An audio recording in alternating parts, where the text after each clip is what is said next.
The Buddhist Mahavihara has been conducting the Monday night Sutta classes since July 2023 with the assistance and dedication of Bhante Dr. Chandima all the way from Canada.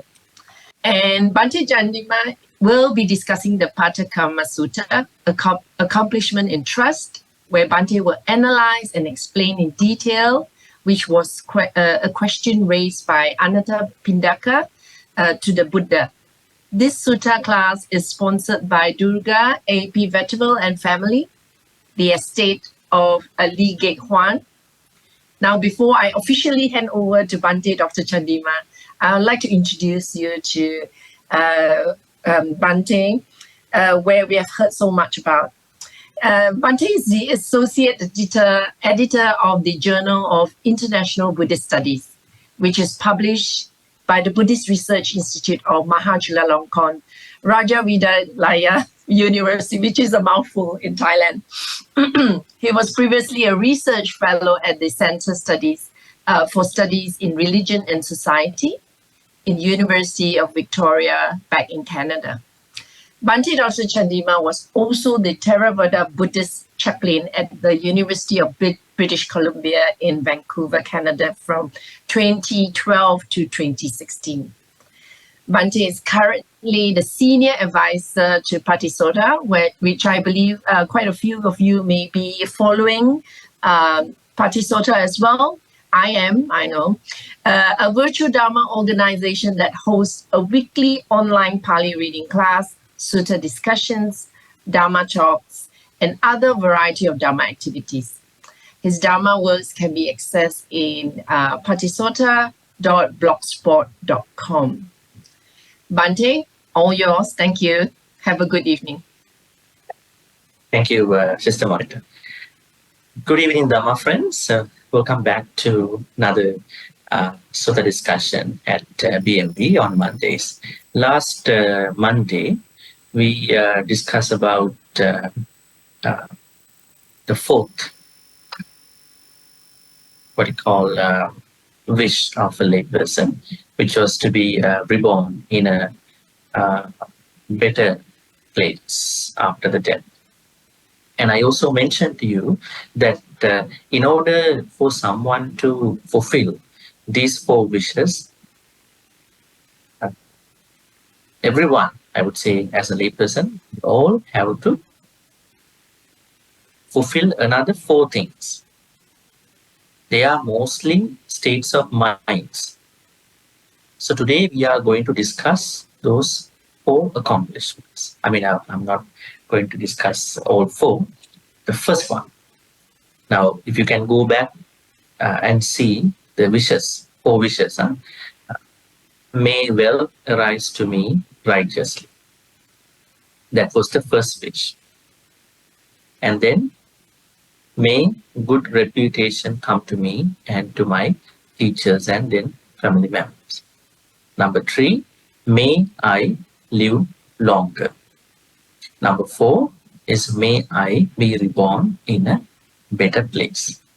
Now, just because you wish these four wishes, they won't happen. Because it is said that they are ittha. Ittha means everyone wishes for these four to come true. They are kanta. They are highly desired by everybody. They are manapa. They are highly agreeable. Everybody agrees to have these four. And then dullabha lokasmin, it is very rare, many people to come true for different reasons. But honestly, you could fulfill these wishes by accomplishing four states of mind. As you can see in the sutta, bhoge me uppajjantu, number 1, wish. Then bhoge ladda sahadam, number 2, second wish. And then diga upajjai chirang jivan, third wish. And then chirang jivitva digamayun palitva kaya sabeda parang sugatin sangam lokang upajjami, wish number 4. Now, wishes are done at this point. Then what is happening is that you can see as a phrase, ime sanko gahapati. So, might be a little clear. Ime sankho gahapati chatunnang dhammanang ittanang kantanang manapanang dullabhanang lokasmin chattaru dhamma patilabhaya sangha. You can see here, there are household anadapindika, 4 other things that lead to obtaining those 4 things. That means in order for you to go to these 4 wishes, you need to fulfill 4 things, right? As you can see here, Saddha, Sila, Chaga, and Panya. That means even to succeed in your 4 wishes as a layperson, you need to practice certain spiritual qualities. What do you think, Dhamma folks? Now, everybody wants to come through their wishes. They want to have good money in good ways, ethical ways. They want to have a good reputation, and to that to them and to other people in his or her family circles, teachers. Everybody wants to live longer. Everybody wants to be reborn in a better place. Everybody would like to have it, regardless of Buddhist, Hindu, anybody, right? Some religions, they have some what do you call boundaries about the next life, but still they want to be reborn in the heaven. Now, just because everybody would like to have these 4, they don't happen the way how they wish or how they expect. The Buddha says, if someone wants to achieve these 4 wishes, they must practice 4 mental states. There are mental states primarily. So, as I said just a while ago, the first one is Saddha, second is Sila, third is Chaga, fourth is Panya. Saddha. Now, there are translations that have been done for this Saddha, Pali word Saddha, S-A-D-D-H long A. They have translated this word to be faith. We understand in the Buddhist teachings, we don't have a faith. We don't have what you call a faith about anybody. It is an understanding that someone has towards the Buddha, Dhamma, Sangha by doing a personal verification about his teachings and how they apply to oneself. So there's a problem for Saddha to be understood as faith. I would rather say it's a trust, T-R-U-S-T, trust about the Buddha, Dhamma, and Sangha. We need that trust, you know.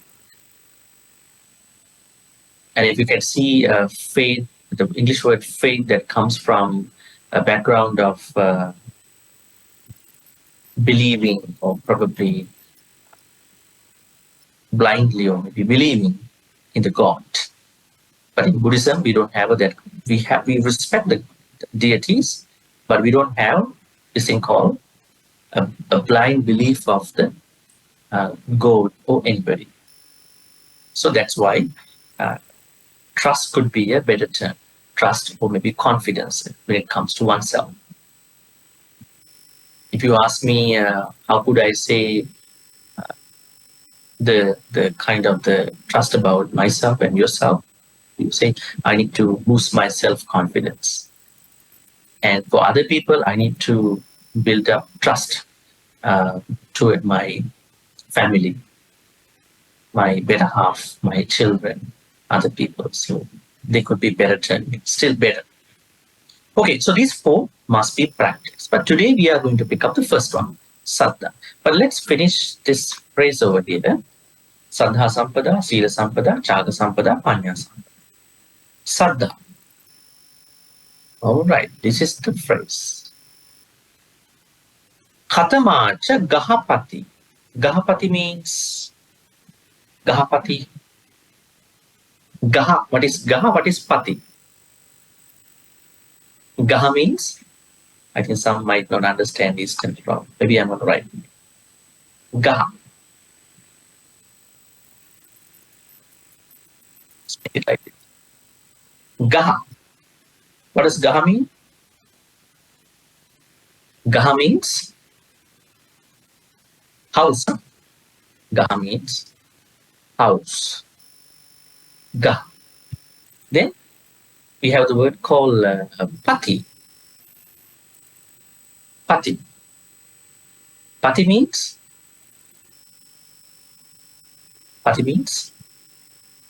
owner, master, right? Gahapati. Now, mostly when you say Gahapati, this is a masculine term, male. If you want to say a female, we call it Patini then. See? Patini, Gahapatini, female. If not, Gahapati. Gahapati, Gahapatini. Pati means male. Then if you add ni, Patini, female. Right? Gahapatini. So here, Katamacha Gahapati Saddha Sampada. Now, the Buddha asks from the Anathapindika, what is Saddha Sampada? Then he explains, Ida Gahapati Arya Savaku Saddhu. Now, you, as a noble disciple, needs to be accomplishing in the Saddha. You have to improve Saddha. Then how can you improve Saddha? What to do? Saddhahati Tathagatasya Bodhi. Saddhahati Tathagatasya Bodhi Saddha. I would say number one. Number two. Tathagatasya means after Buddha. Bodhi means awaken. You have to trust the Buddha's enlightenment. Or awaken. Actually, we trust about it and we don't have any problem unless we have a problem in not being able to understand what it is in our own way. So, Saddha basically means trusting about the Buddha's awakening. Is there anybody who has a problem about the Buddha's awakening over here? You might not understand it by experiment because our minds are not that developed. But at least you have a certain approval, acceptance within you that, oh, Buddha, he had attained enlightenment, awakening. That is what we call Tathagatasya Bodhi. Bodhi means awaken. Tathagatasya means of the Buddha. And then Saddhati means I trust about the Buddha's awakening. Now, do you believe when other people making some statements outside, today early morning around 6 a.m. I became a Sotapan. Would you trust that person? This is maybe a YouTube video. Today around 5 p.m., I suddenly felt like something going on in my mind. I think I became an Anagami. So we would not believe, we would not trust in that perspective because we need some verifications. So, how can you have Saddha, the trust about the Buddha, is that trusting about his awakening. Okay? Then, how to do that? Basically, we know we have to trust in. The usual statement about the Buddha's qualities now comes in. What is it? From here. Itipiso Bhagava. Araham, number one. Samma Sambuddho, number two. Vichacharana Sampanno, number three. Sugato, number four. Lokavidu, number five. Anuttaro Purusadhamma Sarathi, number six. Satta Deva Manusanan, number seven. Buddho, number eight. Bhagava, number nine. What does it mean? Now, when someone is to trust about the Buddha's awakening, that means that person is having a good understanding about the 9 great qualities of the Buddha. That is how you can become a person who has saddha. You are going to not even having saddha, you are going to accomplish, you are going to grow in that understanding of the Buddha. Now the problem is whether many of you have a good understanding about these 9 virtues. When you trust about the Buddha's awakening, that means you must have a, I would say, a basic understanding, at the same time, a thorough understanding of these 9 qualities. When you go to a vihara, when you go to a Buddha puja, Bodhi puja, the Bhantes or maybe somebody else, they are reading the screen, Itipiso Bhagava, Araham Samma Sambuddha, Vijja Charana Samma, Sugatu, Lokavidu, Anuttaru Purisa Dhammasa, Sattha Deva Manusa, Buddho Bhagavat. How many of us know what these qualities mean? That means if we don't know what they are, we are not having a good understanding about the Buddha's great qualities. That means we don't have enough saddha.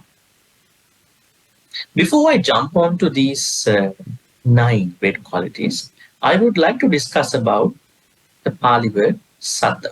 Then we will jump on to the 9 great qualities, depending on our time today. Now you basically understand how can you become a person who has saddha? You need to trust in the Buddha's awakening or enlightenment. How to do that? By learning, understanding about Buddha's 9 great qualities. Okay. What does saddha mean in the text? If you look at many suttas across the canon, what does saddha mean? Now, if you read the early suttas, you may end up with 2 understandings. I'm talking about 2 basic understanding about the saddha. Most people, when they learn a lot of suttas, they are normally end up with an understanding saddha is not important. That means in their words, faith. Today I told you faith is not a good translation. Trust about the Buddha Dhamma Sangha is not very important. Just reading certain suttas and thereby following the meditation and certain things, I will be making a progress in the Buddha's teachings. So they always go by the rational perspective, investigation perspective about the teachings of the Buddha. But there may be another set of people who might say, suttas are too deep to us, we don't understand what they are. Pali, if you read from Mahayana Sanskrit terms, too much for us. Too many words, too many things. So I better do my own chanting, my Buddha puja, Bodhi puja, my dana and all that. I come back home. So these 2 are, I would say, misunderstandings of the Buddha's teachings. Then what is saddha? Is saddha very important to us? Yes. Saddha is very important. But mere saddha alone is not going to make an impact on us. Let's say someone has a perspective that I don't want to learn Dhamma. I just only respect, venerate, and I do only that part.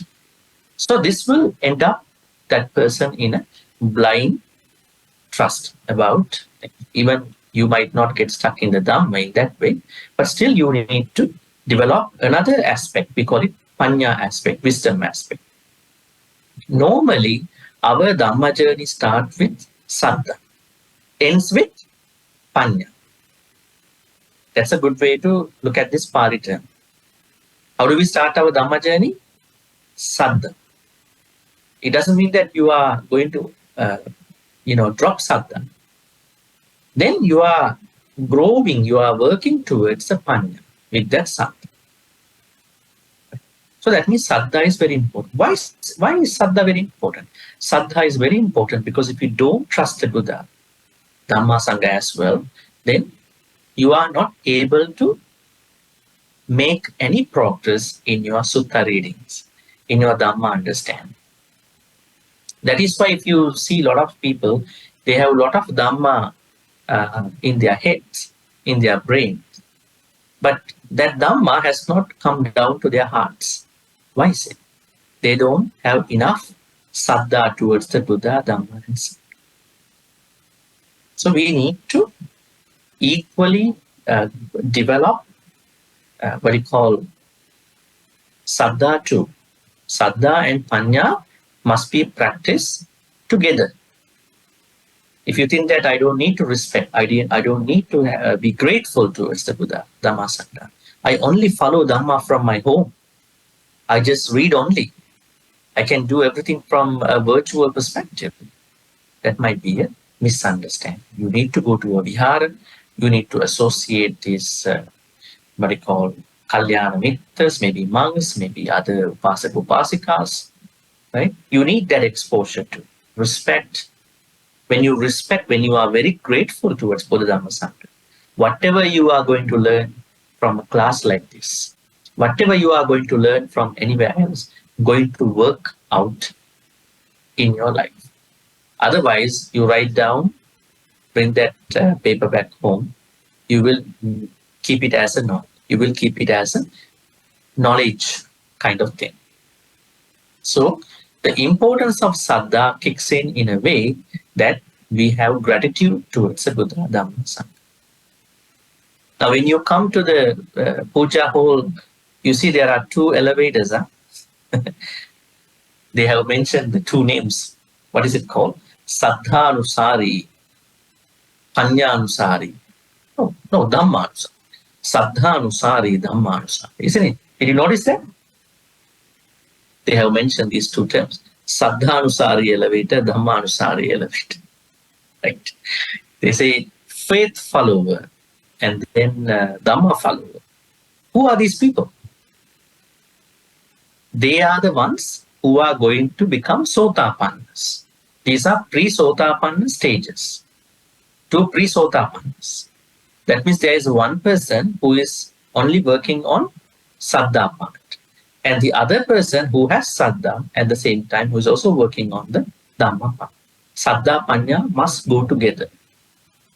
Don't only do Saddha. Don't only do Panya. Saddha, Panya. Start with Saddha, then you have to balance out Saddha part, trust about the Buddha, Dhamma, Sangha part, and then learning the Dhamma and then become wise part. These both have to go hand in hand. They cannot go alone.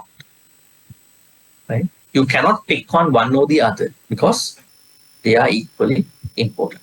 If you look at the Buddha's teachings, you see a sutta called Chanki Sutta. Majjhima Nikaya's Chanki. Now, Chanki Sutta and then the Sandaka Sutta, these two suttas, I think they are very important suttas. If I can, I would say give you the reference of this sutta. Yeah, Majjhima Nikaya 95. If you have some time, you can read this. Chanki Sutta, MN 95. Sorry about that. MN 95. Yeah, MN 95. And then the other one is Sandaka Sutta, also Majjhima Nikaya. And it here. Sandaka Sutta, Majjhima Nikaya 76. Sandaka and Chanki. Now, I want to tell you that these are the two suttas where Buddha says that how to start your Dhamma journey. The Buddha says, Saddha Jato Upasankam. Any person who wants to follow the Buddha's teachings must have Saddha in the first place. Saddha is very important. When you have enough Saddha, you are given a title. People are calling you by a title. Can you remember that title? when you have enough saddha, there is a particular Pali term for males and females, and then how they are recognized. What is that Pali term? Have you ever heard this term? Upasaka. Upasaka. Upasaka means someone who has gone to Buddha Dhamma Sangha. How to go to Buddha Dhamma Sangha? Buddhang saranang gacchami. How to go to Buddha? How to go to Buddha for the second time? How to go to the Buddha for the third time? By saddha. You might not understand this. Dutiyampi Buddhang saranang gacchami. Dutiyampi Dhamma. Dutiyampi Sangha. Tatiyampi Buddha. Tatiyampi Dhamma. Tatiyampi Sangha saranang gacchami. How to go to the Buddha? First, second, third. How to go to the Dhamma? First, second, third. How to go to the Sangha? First, second, third. Only by saddha. So when you go to the Buddha Dhamma Sangha for the first time, for the second time, for the third time, then what will happen? You are called as an upasaka. If you are a male, if you are a female, you are called as an upasika. Upasaka, upasika. That does not happen by learning the Dhamma in the first place. That only happens when you trust about the Buddha Dhamma Sangha repeatedly. Okay. Sangha does not mean the monks in your Vihara temple.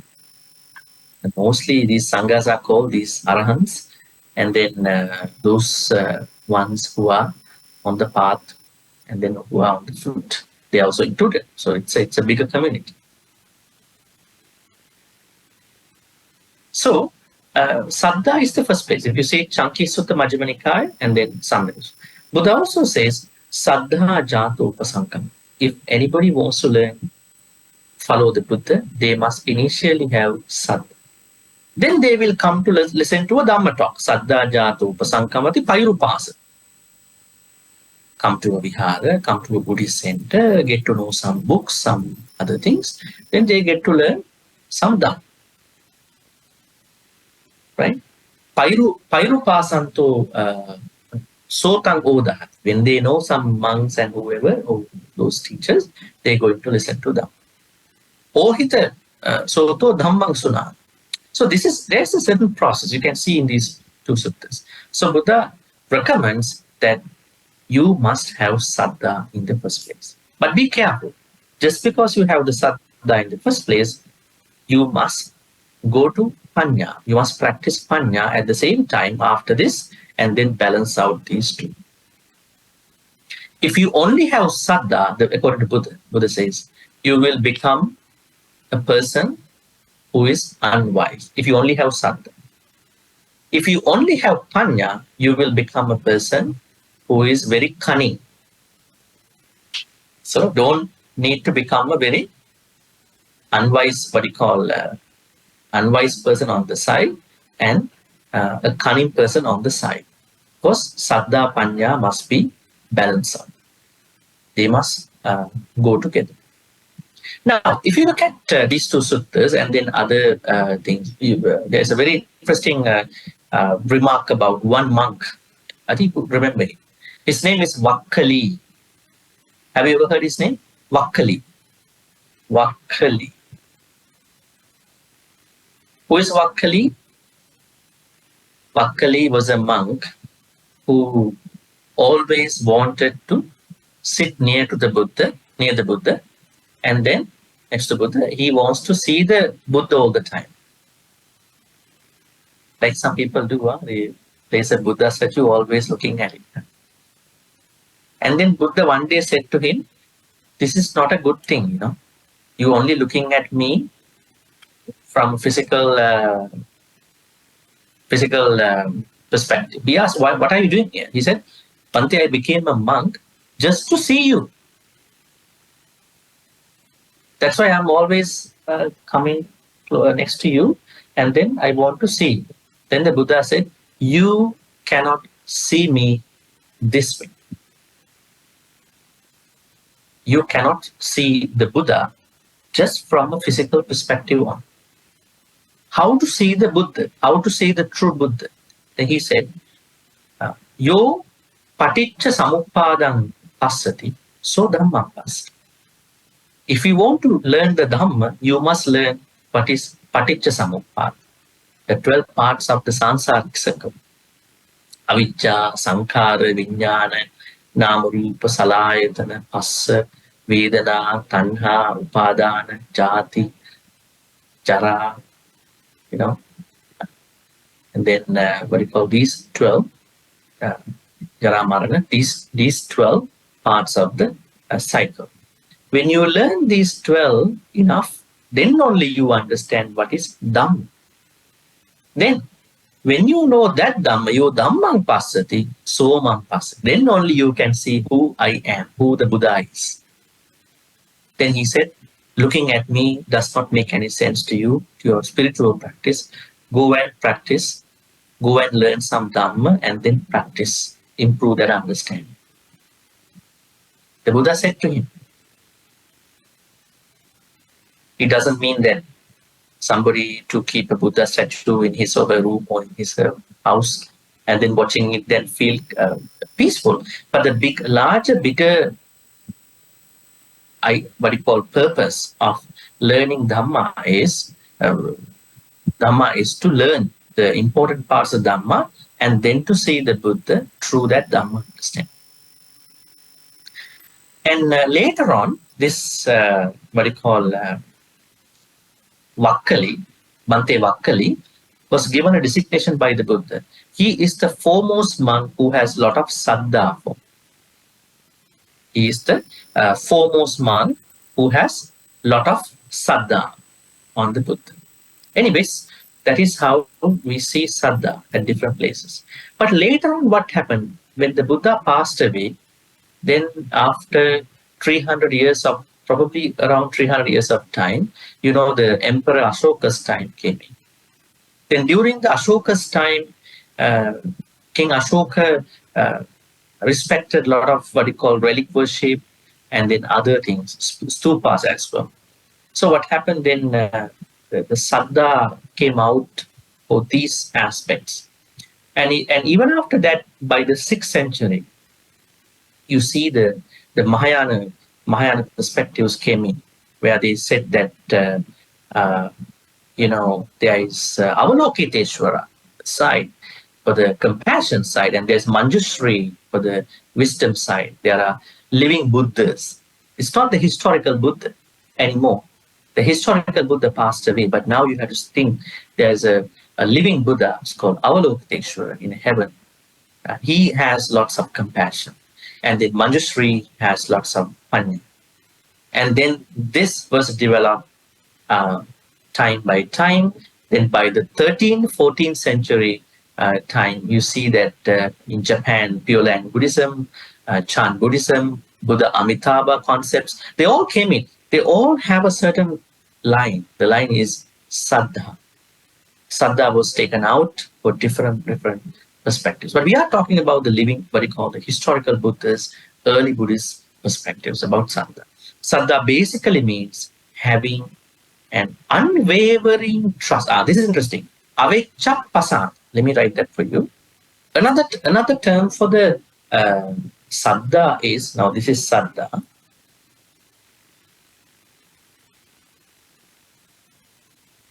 Another term that we need to understand with saddha is pasad.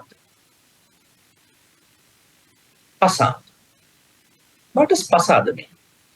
Now, saddha means that you are trying to have a trust about the Buddha Dhamma Sangha by understanding. But what is the quality? The affective quality, we call it affective, you feel it. When you have saddha, you feel something. What do we call it? Pasad. Now, saddha is just an understanding, Buddha Dhamma Sangha, here Buddha. But then when you have a lot of saddha, then you start to feel something with it. We call it pasad. This is that Pali term. They all are connected. See, saddha to pasad. Now, it is said that what is a very important, maybe a developed state of saddha, that is pasad. We call it aveccha pasad. Aveccha means unwavering trust about the Buddha Dhamma Sangha. You have an unwavering. Unwavering means unchanging, not changing saddha. Is your saddha changing sometimes?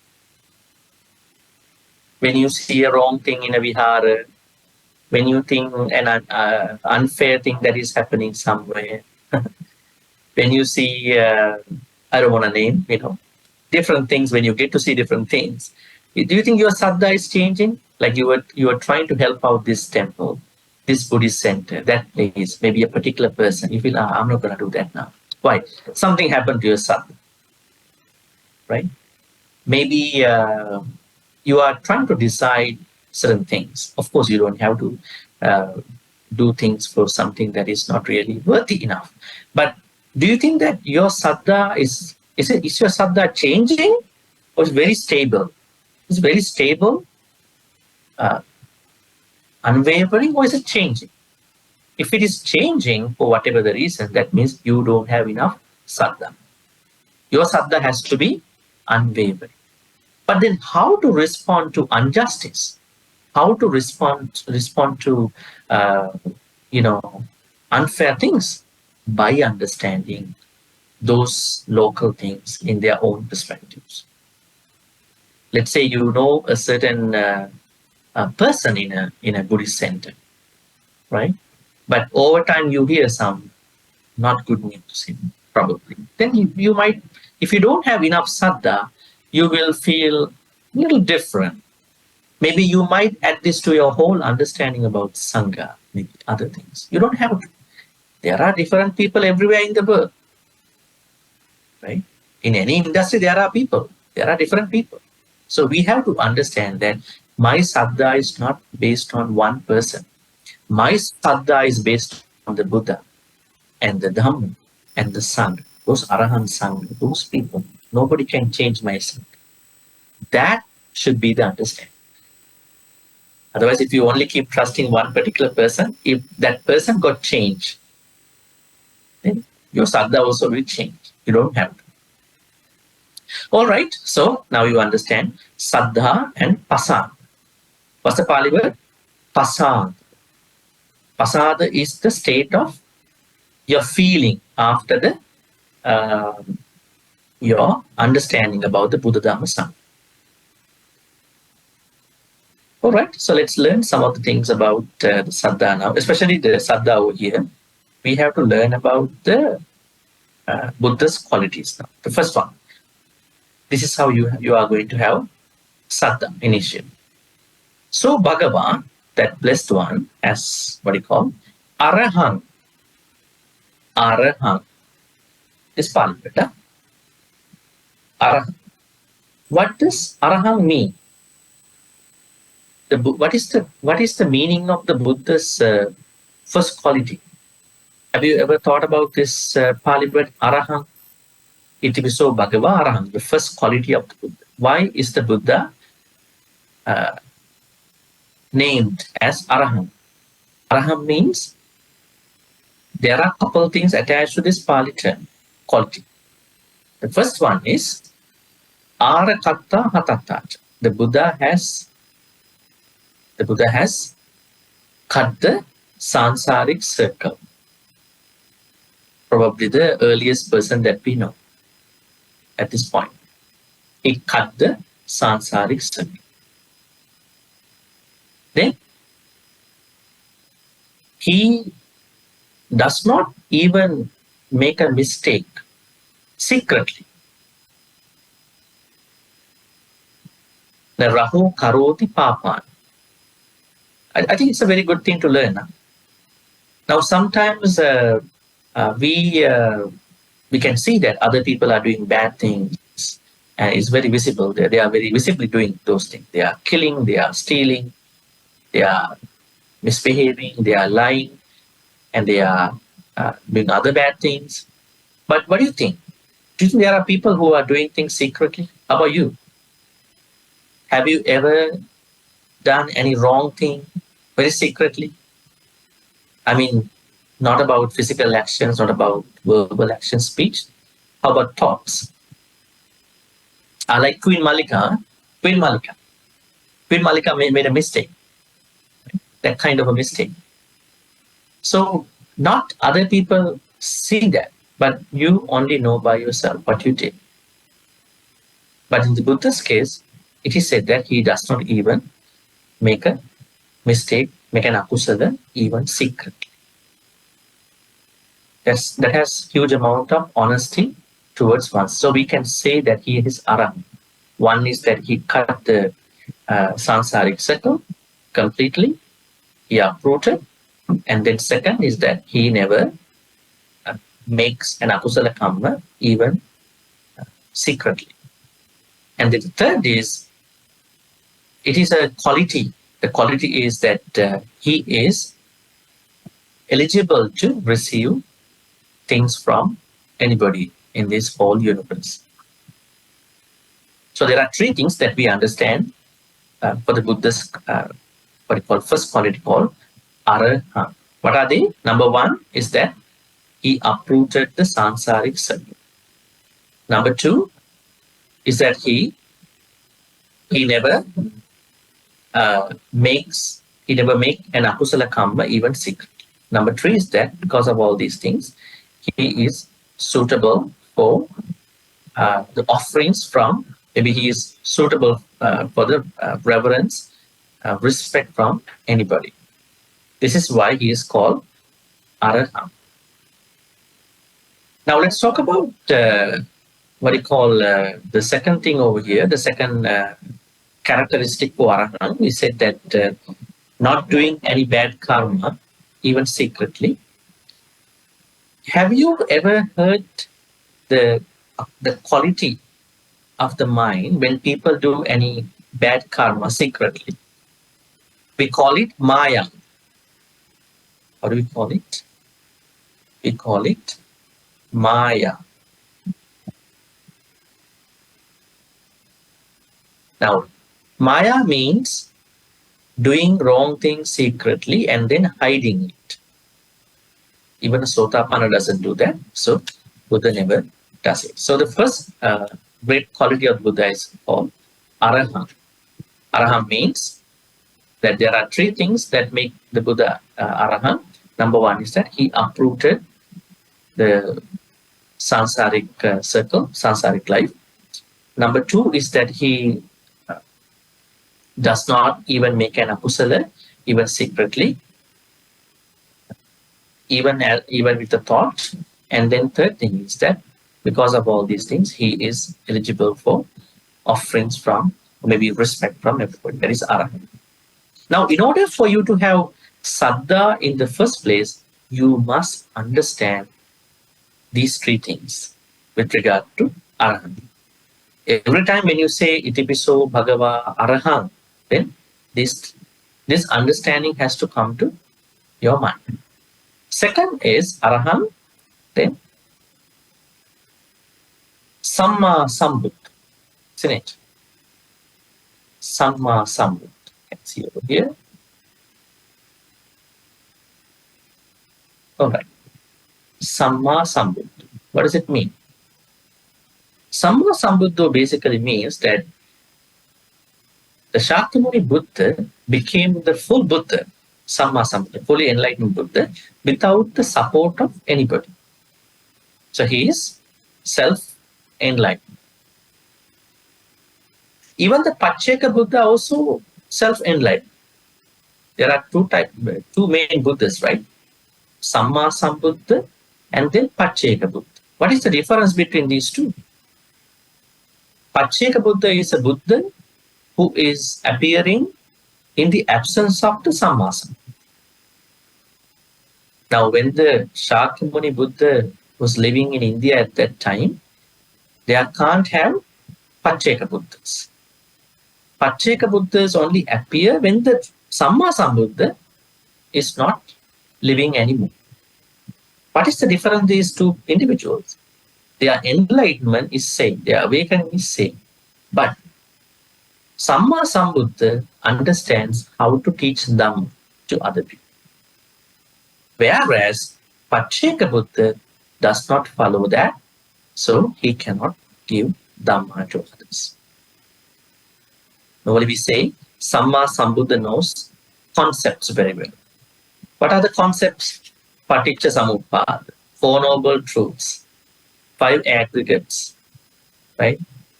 Anicca, Dukkha, Anatta. What are these termings? They are Panyati, we call them concepts, right?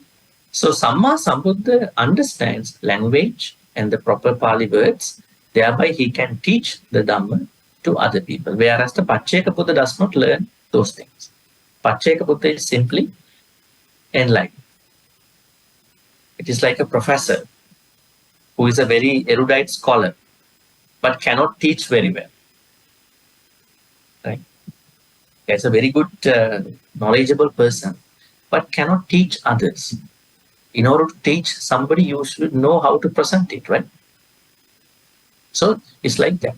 So when you say Samma Sambuddha, even Pacceka Buddha also Samma. In a way, they are having the same enlightenment, but we don't call them Samma Sambuddha because Shakyamuni Buddha and other Samma Sambuddhas, they are self-enlightened. At the same time, they know how to teach that Dhamma to other people. They know the concepts. So when you say Samma Sambuddha means Shakyamuni Sambuddha, other Samma Sambuddhas, they are self-enlightened. At the same time, they can teach Dhamma to other people. So you have to keep that in mind. That's the second quality, great quality of the Buddha. You can see over here, Arahant is number one, then Samma Sambuddha. Then Vijja Charana Samma. Number three. Vijja, these are two things. Vijja Charana. Vijja. Then Charana. Okay. There are 8 types of Vijja. There are 15 charanas. Now, when you say Vijja Charana Sampanno, this is the third quality of the Buddha. Great quality. That means Buddha has 8 knowledges, 8 higher knowledges. Then, Charana means he has 15 practices. He has 15 practices. I would say he has theory and practice. Theory-wise, he has 8 knowledges. Practice-wise, he has 15 practices. You can search them online. If you can search Vijja Charana, you can check like this. 8 Vijja. They are specific knowledges that the Buddha has. We call them Atta Vijja. 8 Vijjas. And then the Buddha has 15 charanas. It's also a very long list. We can read them online. I'm not going to talk all about all that. There are 15 charanas. So now under the 15 charanas, you will see that there's one is called Jagarayana Yoga. Buddha does not sleep longer because his life is more focused on other people. It doesn't mean that you also have to stay up late night. That is the Buddha and that's you. Called Jagarayana. It's one of his practices under Charana, 15 Charana is Jagarayana Yoga. Right? So in that way, Buddha has 8 knowledges and 15 charanas. Thereby, he is called as, what do you call, Vijja Charana Sampanno. Right? Vijja Charana Sampanno. Now, when it comes to your understanding about what is Vijja Charana Sampanno, Buddha possesses 8 knowledges and then 15 charanas. Normally, there is another sutta called Ambatta Sutta. Ambatta means, what's the name? Digha Nikaya is number 3, Ambatta. In this sutta, Ambatta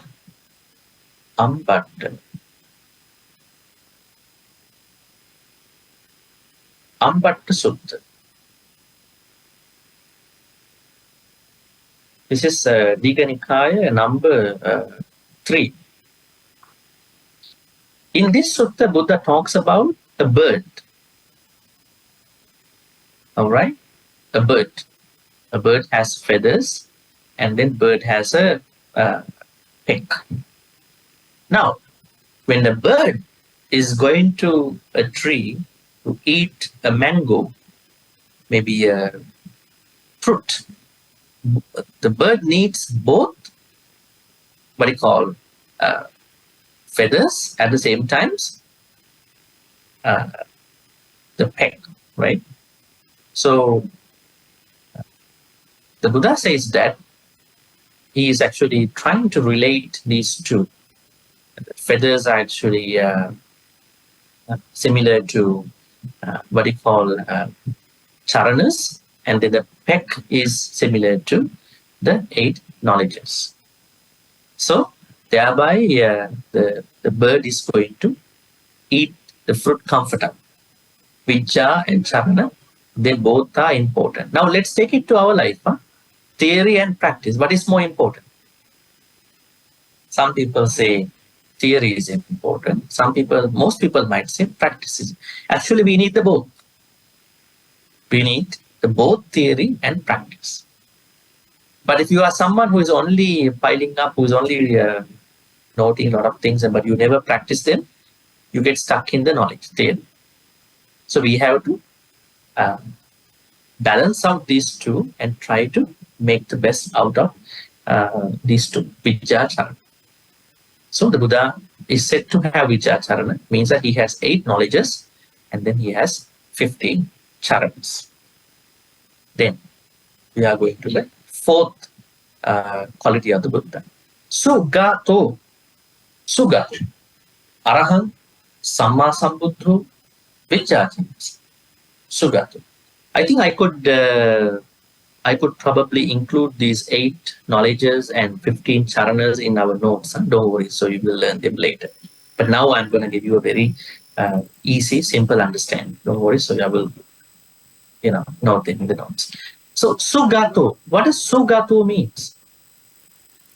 Sugato. Gato means going. Sugato, well gone. To where? So where did the Buddha go in that good way? It is said that there are 2 ways to look at Sugato. One is that Buddha's physical walking is very pleasant. Why is it? When the Buddha walks, it is said that he cannot simply turn and then look at somebody. So it is said that Buddha's walking is like an elephant's walking. When an elephant is walking, can elephant turn to the side and see the back? So he has to turn the whole body to see that particular object behind him. In the same way, it is said the Buddha, as the noblest person, cannot simply just turn and see. He has to turn the whole body backward and to see. But normal humans, they just do it. Right? They are checking who is following them. So Buddha's walking, physical walking, is such noble. So that is one way to look at it. Second way is that his walking, his journey to become a Buddha, Samma Sambuddha, is very pleasant and very noble. How do we understand his journey to become the Buddha? How is he called during that time? We call him as a Bodhisattva. He's called a Bodhisattva. So his time as a Bodhisattva is such precious. The time that he fulfilled the paramitas. In Mahayana, they talk about 6 paramita. Theravada, they talk about 30 paramitas. 30.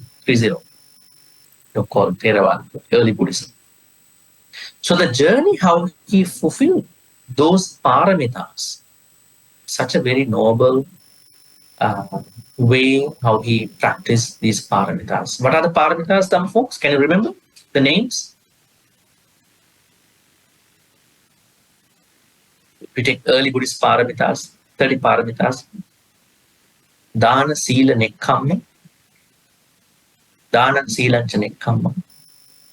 Okay. Kantiviriya, Aditthana, Satcha, Metta, Upekka. So there are 10 paramitas. So each of these paramita was fulfilled by the Bodhisattva in 3 ways. Dana parami, Dana upaparami, Dana paramanta. So his way of fulfilling all these paramitas is such noble. We call it, he is Sugata. His journey to fulfill, his journey to, engage in those paramitas, such noble. So that's why he's called Sugata. Sugata means that. His normal walking is noble at the same time. His walking towards the Buddhahood is also very noble. So he's called Sugata. Then it's going to be the 4th one. Now, the 5th quality, great quality, Loka Vidu. Loka Vidu. What does Loka mean? Loka. What does Vidu mean? Loka. What does Loka mean? Is that the continent? Is that a country? No, here Loka means Kama Loka, Rupa Loka, Arupa Loka. In Buddhism, we have three main worlds. Kama Loka means these are none other than 31 places of rebirth. I think we discussed that last Monday. Kama Loka means the 4 hells, human space, and then the Deva world, 6 Deva worlds. So there you see 6 heavens, 6, then human space 5, then 4 apayas, 9 places. Then Rupa world has 16, Brahma world 16. Arupa world has 4 Arupa worlds. So the Buddha knows these 31 places completely. Loka means those 31 places. Vidu means knower of all these 31 places. The knower of these 31 places. What does it mean by knowing these 31 places? Not even the geography of these places, but also the whims and fancies, ideas, thoughts about individuals of those different 31 places. How do they think? How are they born? How are they going to die? Why are they born there? Why they will be reborn in another place of interest? He knows all these details about these 31 places, along with the beings who are living, who are dying, who are reborn from those places.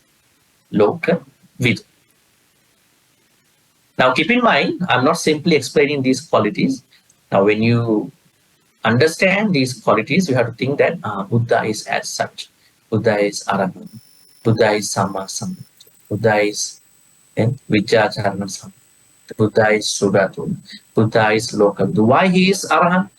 Why is Samma Sambuddha? Why is he Vijjacharana Sambuddha? Why is he Sugata? Why is he Loka Vidu? And that understanding makes you a Saddha person. If you know why, then you have Saddha. Every time you come to a vihara, you do your puja in your house, you say, Itipiso Bhagavarahan Samma Sambuddha Vijjacharana Samma. Never know the meaning of what these qualities mean. So you won't have that particular Saddha that you must have. All right, so let's proceed to the next quality. Loka Vidu then. Anuttaro Purisa Dhammasa. It's going to be the 6th one. Anuttaro means unparalleled. Then Purisa means humans. Dhamma means Dhamma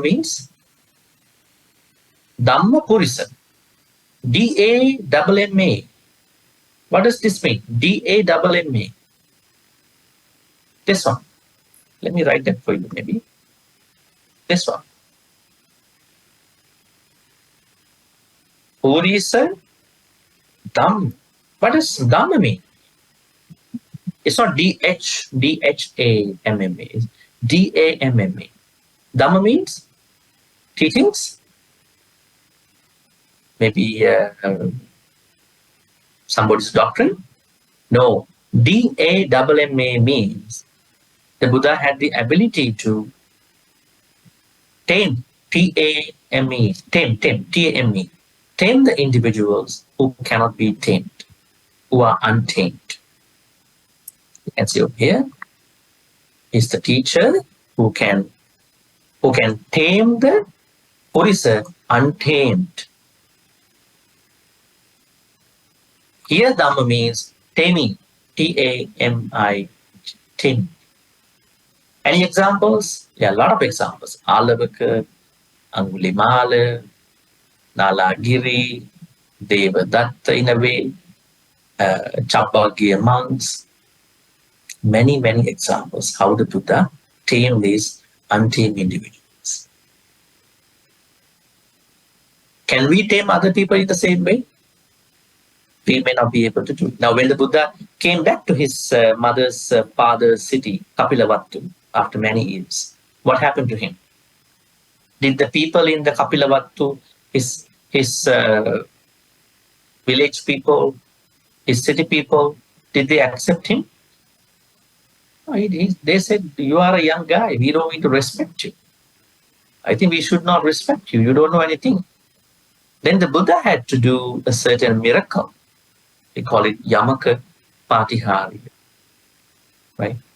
So he had to emanate water and fire from every place of the body, showing them I am different than you.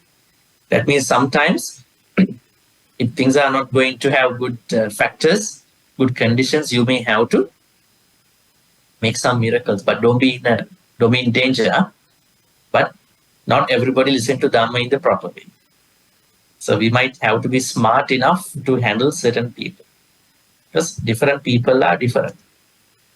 Now here, Anuttaro Purisa Dhamma Sarati means Buddha can tame the untamed. Right? Buddha can tame the untamed, even humans, animals, even some devas. What about the yakkas? Yakka. If you read about one particular sutta called Atanatya, in this Atanatya sutta, the first part of the sutta talks about yakkas' view. Did the yakkas agree to the Buddha? Who are the yakkas? People might call it the devils. So the evil, actually they are devas. They are living in the Chatu Maharajika heaven. When the Buddha was giving some Dhamma talks to some yakkas started telling the Buddha, Bhante, we don't accept what you're talking about. Appativiratapana. We still want to kill other people. Yakkas kill other people, not kill and eat. Yakkas mean the male yakka and the female yakka. And then we still want to steal other people's stuff. Appativirata adinnata. We still want to sexually misbehave. Even yakkas sexually misconduct. Appativirata kamisu michacha. Deva. They are deva. And lower deva, not the higher deva. Appativirata musavada. We still want to lie to other people. That's our habit. Appativirata suramereya majjapamadatta. We still want to drink. We want to eat. We don't care about the amount. We won't care about the moderation. Then these yakkas, they are devas, did not agree to the Buddha. But there were some other yakkas who agreed to the Buddha. What does it mean? Even there are people who didn't like the Buddha's teaching, some devas. That's why in some monks share in the good karmas portion of the puja part, they say in Sri Lanka, they do it actually. Now we are going to give good karmas to the Samma Ditti Deva. Devas who are having good, they are friendly devas, Buddhist friendly devas actually. That means Buddha had to deal with different devas. There are some devas were not friendly with the Buddha's teachings. Right? They are not good ones. Even remember the Deva who was in the Anathapindika's house? Remember what happened? There was a time that Anathapindika's well was flooded. Something happened to his well. Most of them were flooded away. So now he went to the temple, Vihar, Jetavanarama. Then he said to the Buddha, Bhante, now I don't have a lot of money to offer dana, but I can barely give some food. I have some rice, but they are not very good quality one. I have a curry I can make, so also a very good one. When I want to offer some, the gift, they are also not in very good quality. So please apologize. I apologize to you. Please forgive us. Then the Buddha said, it's okay. You don't mind about it. Whatever you have, you can come and offer if you want. During this time, when he was sleeping in his chamber of his house, palace, there was one person came to see the Buddha, the Anathapindika. Anathapindika was a little startled. He asked, who are you? Then he said, dear householder, I am the door deva in your front door. Right? There are many devas in the house. I am the front door. So now I came to tell you, you have lost a lot of money now. I think you have lost because you have given dana already, every day. So I think it's a better time to stop giving dana for some time. And the banker, Anathapindika, got very mad, just go out, get out of my chamber. I do what I want to do. Because that deva is not a good deva. That deva, why he doesn't like giving dana? Every time the monks come to the Anathapindika's house, he had to descend from the door, the top of the door, and respect the monks. He cannot just keep sitting over there, standing there. So he thought, this is a good time to tell the banker, Anathapindika, now you stop giving dana, so I don't have to descend from my place in the front door. So this means there are different devas. Don't think that all devas are very good guys. They are not good ones. There are good ones. Normally we understand the good devas will come to you if you are a good person. If you practice Dhamma in the proper way, with the Noble Eightfold Path. So I want to tell you that when we need to understand Anuttaro Purusha Dhammasarthi, quality of the Buddha, Buddha had to deal with many individuals. Monks, nuns, non-human beings, human beings, animals. He had to tackle them accordingly. I always share this story with many audiences. There is a very interesting sutta in the Anguttara Nikaya. We call it Kesi Sutta.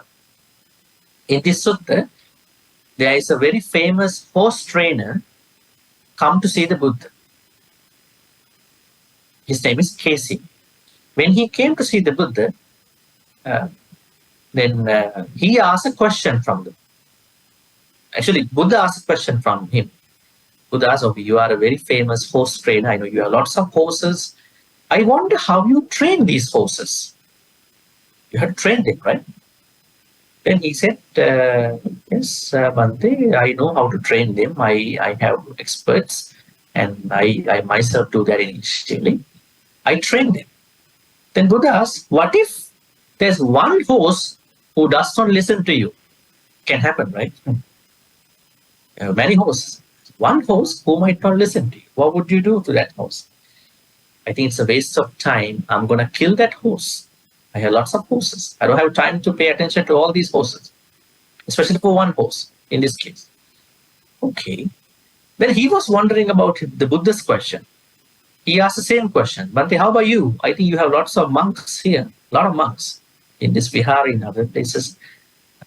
How would you handle a monk or a nun who is not following your advices for discipline? And the Buddha said, yes, I do the same thing just as you. I'm going to kill that monk as well. Then Kesi was a little scared. Really? I heard that you are not killing anybody. You are teaching non-violence. But how are you going to kill? Especially a monk. Then he said, I'm not killing how you kill. I stop giving advices from that moment onwards. If I understand that there's a monk nun who does not follow what I say for his or her spiritual journey, from that day onwards, I stop giving advices for his or her spiritual journey. That means that person is already killed, dead. Now, if you want to understand this more, think about a very good friend in your life, Kalyana Mitra. Something happens between you and that person. Suddenly he or she is not calling you, talking to you, and they stop talking. Something happened. Then from that day onwards, you feel that there's a huge loss, kind of empty space that's being created in this non-communication now. I feel like I'm not getting that spiritual vibe anymore. Even spiritual wise, or maybe in other good ways wise. So the Buddha had to deal with different people, different ways, but there were times that he could not fix certain individuals. One such individual was monk Devadatta. He could not help him because he's too bothered with his thoughts, his habits. There were other couple of other individuals too, right? But he could help many other beings. He could tame many untamed people. He could tame, and then he could bring them to the morality. He could bring them to the good discipline. He could bring them to a Dhamma journey. You just think about Angulimala, somebody who had killed many human beings and became a monk and became an arahant. What kind of effort he must have done to bring this happen? So this is why the Buddha is called Anuttaro Purusadhammasami. It's the sixth great quality. Then Sattha Deva Manusana, seventh one. Sattha means Sattha. There are two Sattha. This Sattha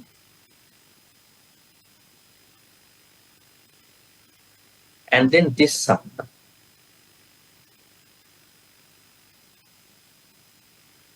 Is this here? This Sattha means Sattha, S-A-T-T long B. Sattha means beings. Beings. This Sattha means teacher. Teacher. Teacher. Sattha, teacher. For whom? Deva Manusana. To the Devas and to the human beings. Why are not the animals? Why don't you see animals over here? Why you don't see any ghosts? Why you don't see animals? Why he is not the teacher to them? They cannot follow him. Only Devas and humans can follow the Buddha. Very good. Who are the Devas? Here Deva means not only the six heavens, but also all the Brahma worlds, Brahma realms. That means there are, in that case, 20 Brahma worlds, 6 heavens, 26 Devas. There are 26 types of Devas who are going to follow the Buddha. On the other hand, humans. We don't say this is only the human place. There may be other humans somewhere else living. So he is the teacher to the human beings and then Devas. He said that Devas coming to see the Buddha and then take a lot of advices from the Buddha at different times. And then Buddho. Buddho means Buddho. Buddho is going to be already number 8, Bhagavan number 9. Buddho. Now, the Pali word Buddha is normally used to any enlightened person in the Buddhist teaching. It could be a Samma Sambuddha, it could be a Pacceka Buddha, it could be a Arahanta Buddha. Even an Arahant is also called as a Buddha. But here Buddha means something very interesting. Remember that there was a man who came to see the Buddha and asked from the Buddha, who are you? Are you a God? Are you a devil? Are you this and that? Then Buddha said, I am not any of them. And then the man asked from the Buddha, are you a human? Yes, but I'm not a normal human. I'm an extraordinary human. Then he was giving an example. He was giving the example of a lotus. A lotus, a lotus is coming from the mud, MUD mud. But when the lotus is bloom, the lotus is not touching the mud and the water. In the same way, I was initially a human, but because of my sansaric journey's practice as a bodhisattva, I became an extraordinary human. So he then used a Pali Gatha to say this, Abhinyayam abhinyatam, bhave tabbancha bhavitam, pahatabbang pahinam me, tasma buddhosmi brahmin, abhinyayam abhinyata. If there is anything that I had to discern in my life, I had discerned already what they are. Then bhave tabbacha bhavita. If there's anything to be practiced, developed, I have practiced all of them. Pahatabbang, here Buddha says, if there's anything that I had to overcome, I have already overcome. Tasma Buddho Subram. Brahmin, that is why I am the Buddha. I have discerned what is to be discerned. I have developed what is to be developed. I have overcome what is to be overcome. That makes me the Buddha. When you say then, Anuttaro Purisa Dhamma Sarati Satthadev Ansana Buddho. Buddho means Abhinyayam Abhinyata. Bhaveta Pancha Bhaveta. Pahatabbam Pahinam. Tasma Buddho Simbra. All right, the last great quality is going to be Bhagava. Bhagava. What does Bhagava mean? Some people translate Bhagava to be lucky one, blessed one. Right? But Bhagava means the person who has uprooted Lobha Dosa Moha. Uprooted. But this uprooting is not a normal uprooting of an Arahant. The Buddha uprooted Raga Dosa Moha, or I would say Lobha Dosa Moha, completely. So we call him as Bhagavan. So whenever you say Namo Tassa Bhagavato Arahato Sammasa, Namo Tassa Bhagavato, you are thinking about someone who has no raga, who has no lobha, who has no dosa, who has lots of dana thoughts, who has lots of metta thoughts, loving kindness thoughts, what you call friendliness thoughts, who have lots of wisdom. So Bhagavan means the one who uprooted Lobha, Dosa, Moha. All right. Now, going back, what we understand is that Ayam Vucchati Gahapati Saddha Sampada. Katamacha Gahapati Saddha Sampada. What is household? Another penny. What is Saddha Sampada? When a lay person who has Saddha by ways of trusting the Buddha, how to trust the Buddha? By understanding his 9 qualities, then he will have lots of trust about the Buddha. That makes him or her creating, having, deepening, sustaining, developing Saddha. Now, if you want to achieve those 4 wishes before, you must start with the practice called Saddha Sampada. We call it accomplishment of the Saddha. All right, any questions? And come and ask. Can you just briefly say what is the 8 knowledges? 8 knowledges. I have a bare memory at this point. I'm going to add them onto the notes. I could tell you a couple of them. Now, one is Pubbe Nivasanusati Jnana. That means Buddha knows the previous lives of anybody. He can say that this is the past life of you. These are the past lives of probably. He can go to any past life. I mean, of anybody. Another knowledge is Chutupapata Jnana. That means he knows when and what time somebody is going to die. and then where that person is going to be reborn. Right? So in this way, there are 8. I'm going to add them onto the note. So don't worry, you can write them down. Very interesting knowledges. Can we train our mind to have Buddha image in our mind so that before we pass away, because the time our Chaitanya is very raw, very weak. So if we can keep training, now we keep training to have Buddha image in our mind, then when the time we're going to die, we can just bring the Buddha image to our mind instead of thinking of our past generosity deed, because at the time our Chaitanya is very weak, we may not able to recall our past good deeds. We just bring Buddha's image to the mind. Will it benefit our next destination? Yes. Thank you. Well, the answer to that question is, we normally know that if you are having a natural death, mostly your Chaitanya might be weak, mostly, as you say, it's true. But it might not be to some people. It might be, it might not. But I think rather than thinking about the Buddha image, why don't we think about the Buddha's qualities? Buddha image doesn't have the Buddha's qualities. These 9 qualities. Why is Buddha Arahant? Samma Sambuddha. Why is he Samma? Why is he Vijjacharya? Why is he Sugata? I think this has some work to do. Otherwise, if you think, I'm going to die now, so I have to think about Buddha statue. I'm going to die now. So you have fear, lots of fear. And then because of fear, you are going to look at the Buddha statue. That fear is not a good thing. Unless you have a very calm mind, now I see the Buddha statue. But normally, if somebody is going to do this, I think it's a risk, thinking that I'm going to die anytime now. I have to see the Buddha because I have lots of fear.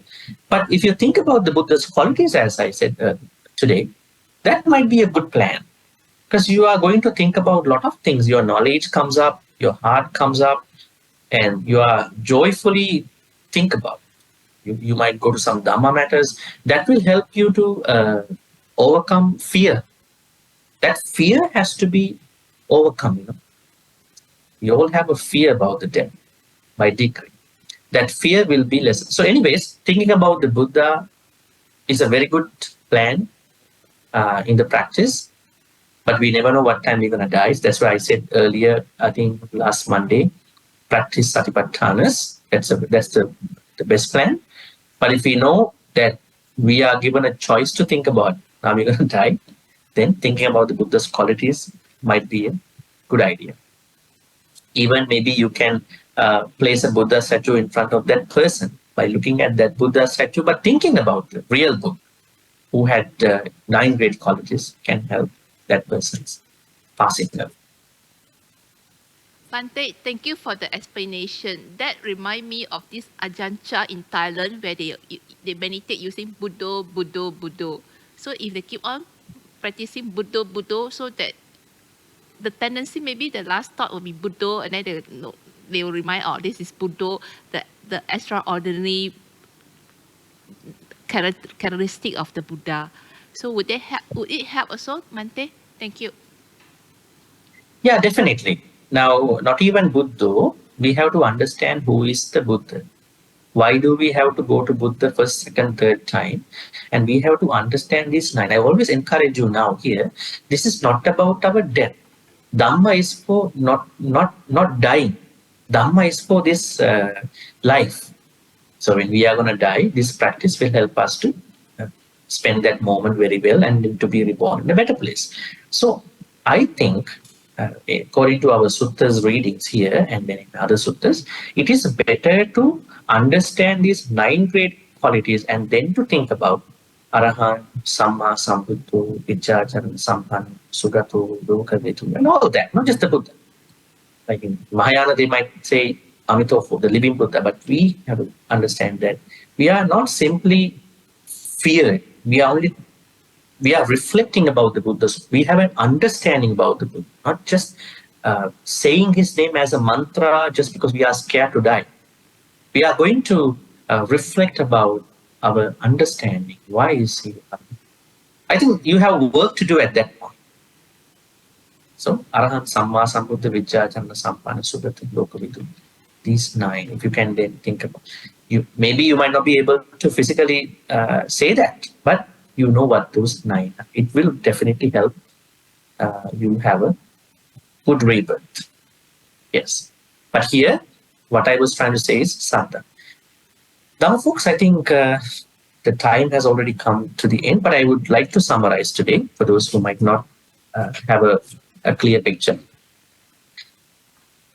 Until last Monday, we were discussing Pattakamma Sutta in terms of 4 wishes of a layperson. You all have those 4 wishes. And then the Buddha says, after giving those 4 wishes of lay people, in order for lay people to come through those wishes, they must practice another 4 states of mind. They are highly, highly important spiritual qualities. Today we did the first one. We call it Saddha. Saddha means trusting about the Buddha, initiate Dhamma Sangha as well. So how to trust the Buddha?